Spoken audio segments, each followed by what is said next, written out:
Am I recording? Oh my god. Hi! Hi everybody, it's Michael Buckley from the What the Buck Show. I'm in a bathrobe, forgive the provocative attire. But lately I've been really wanting to vlog, and so it's kind of like, well, if I'm wanting to vlog, I'm going to turn on the camera and vlog.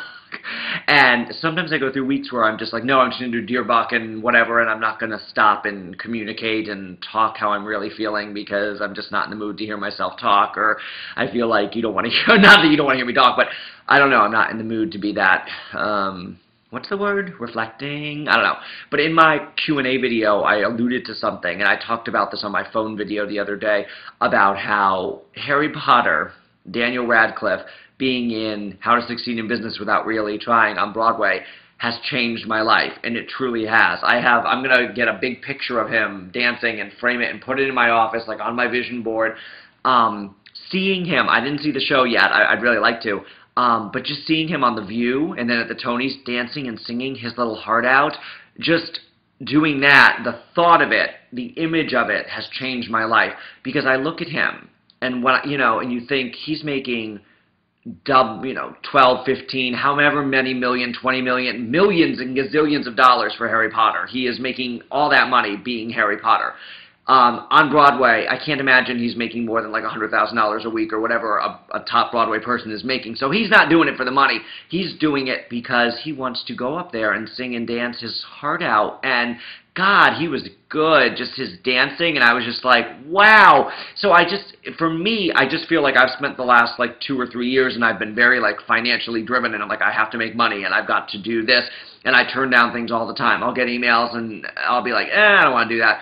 And I feel like for the last year really, I put up a new post and it says, be open to opportunities. Because in like 08 and 09, I was just like, no, be a YouTube star, get sponsors, do big sponsor deals, make lots of money, keep your eye on the prize, don't get distracted by other things.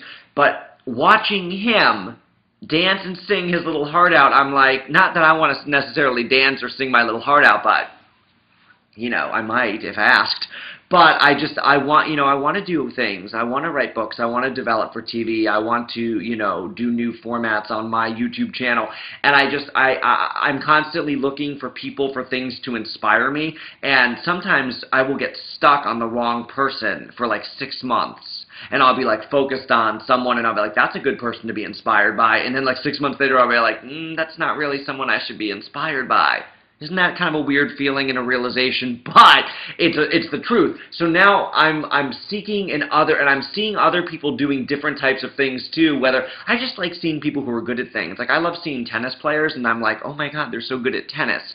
I don't know. I'm just constantly, and I'm also watching a lot of videos on YouTube from things like from my childhood that are just sparking this amazing passion in me that I used to watch like tennis and gymnastics and figure skating, and not that I want to go do those things necessarily, but just seeing someone in their best element, that is inspiring me in my brain, and I am so alive watching these things. So anyway, I just wanted to tell you what I meant by Daniel Radcliffe as Harry Potter in How to Succeed has changed my life. The thought of him doing that has just changed the way I want to look about my career and my focus and I want to do things and have fun and not worry about my first question when someone emails me, oh, will you do this? I'm not going to say how much. I'm going to think, how much fun will I have?